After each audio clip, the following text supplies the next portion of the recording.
Yemek adasına ve mutfağıma hoş geldiniz. Bugünkü tarifim alışılmışın dışında çok lezzetli hafif bir helva yapımıyla geldim.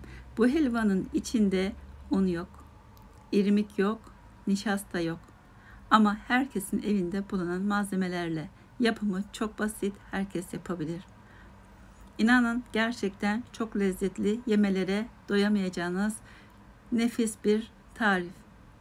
Mutlaka denemenizi öneririm. Bu nefis helvayı nasıl yapmışım dilerseniz hep beraber buyurun yapımını görelim.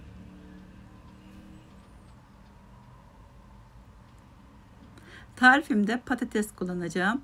Patatesleri güzelce haşlıyorum. Ben 4 tane patates haşladım fakat sadece 2 tanesini kullanacağım. Yani yaklaşık 2 tane orta boy patates.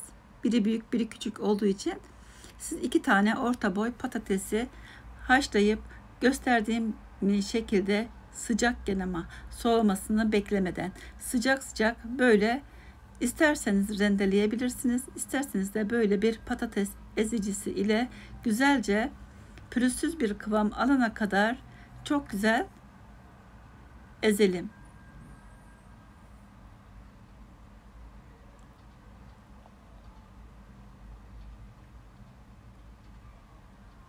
İçinde hiç pütürüklerin olmaması gerekiyor. Bunun için de mutlaka sıcak sıcak yapmanızı öneririm. Bu şekilde karıştırıyorum. Pütürük varsa tekrar eziyorum. Uygun bir tavanın içine 2 yemek kaşığı kadar yaklaşık 30 gram tereyağını aldım. Tereyağının iyice erimesini bekliyorum. Dikkat edelim, tereyağı yanmasın. Başından ayrılmayalım. Tereyağı çok güzel eridikten sonra artık patates püresini içine ekleyebiliriz. Bakınız hemen yanmaya başlamadan püreyi içine alalım. Şimdi bu püreyi güzelce tereyağında kavuralım. O kadar güzel kavuralım ki hiç içinde patates olduğu anlaşılmasın. Üzerine 1 çay bardağı da toz şeker ekleyerek güzelce kavurmaya başladım. Çok güzel kavuralım. Patatesler kendini salsın, böyle kıvamını bulsun. Devamlı karıştırarak hiç başından ayrılmadan güzelce kavuralım.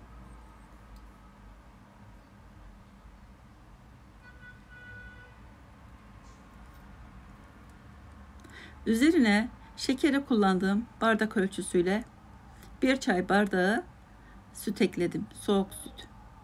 Şimdi güzelce karıştıralım. Patateslerin bu sütü çekmesini sağlayalım.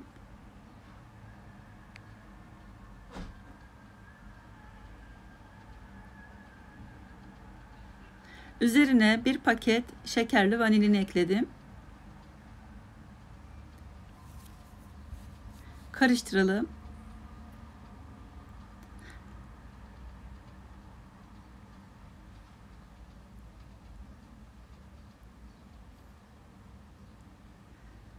Bakınız hemen kendini toparlıyor. İyice kendini toparlasın. Böyle iyice sütünü çektirelim. Çok güzel pişirelim. Bu tarifi eminim Türk kanallarında ilk defa burada izliyorsunuz ama mutlaka denemenizi öneririm. Gerçekten denedim. Bu ikinci yapışım, çok beğendim ve beğendiğim için de paylaşmak istedim. Beğenmesem tadını kesinlikle paylaşmazdım. Kıvamını görüyor musunuz? Sanki annem küçükken peynir tatlısı yapardı.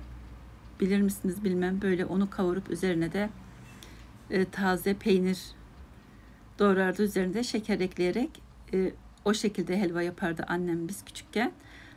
Onun tadına benziyor. İçinde hiç peynir olmadığı halde öyle bir tat aldım. Burada 7 adet de cevizi iri iri doğradım. Onu ekledim. Beraber kavuruyorum.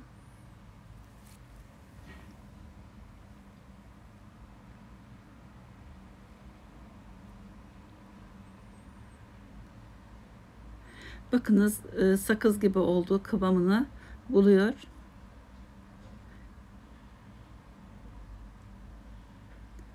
Bu şekilde içinde hiç su kalmayacak şekilde neredeyse macun kıvamını alana kadar iyice kavurdum.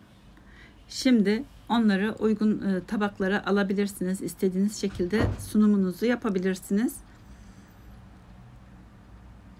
Ben önce böyle cam bir tabağa bıraktım. O şekilde sunum yapmak istedim. Dilerseniz üzerine sevdiğiniz desenlerden uygulayabilirsiniz. Ben böyle sade yaptım.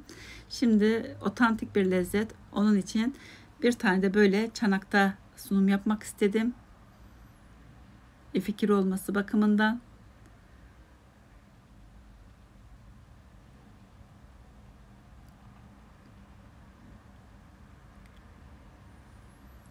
Bir tane de cam kaseye bırakalım. Ilık ılık tüketmenizi öneririm.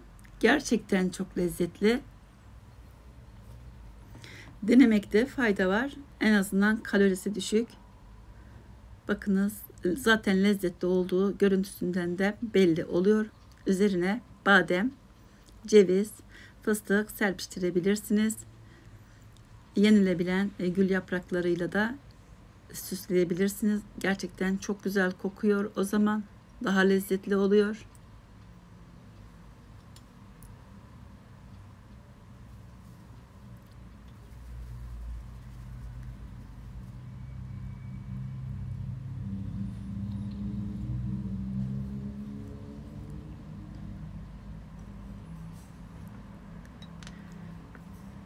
Evet, bu güllerde ayrı bir tat, ayrı bir aroma, koku kattı. Çok lezzetli oldu. Sizler dilediğiniz şekilde sunumlarınızı yapabilirsiniz. Ben bu şekilde yapmayı tercih ettim. Gerçekten lezzetine doyamayacağınız şahane bir tat oldu. Umarım bu lezzetli tarifi sizler de denersiniz. En azından benim yaptığım gibi çok az miktarda yaparsınız. Tadını eğer beğenirseniz devamlı yaparsınız. Gördüğünüz gibi çok az malzemeli, evde bulunan malzemelerle şahane bir tatlı oldu. Eğer tarifimi de beğendiyseniz lütfen bir beğen tuşuna basıp abone değilseniz de abone olup bildirim zilini açarsanız ben tarif paylaştığımda anında sizlere bildirim gelir. Lütfen destek olmayı unutmayınız. İzlediğiniz için teşekkürler. Başka tariflerde, başka videolarda görüşmek üzere. Hoşça kalın. Afiyet olsun.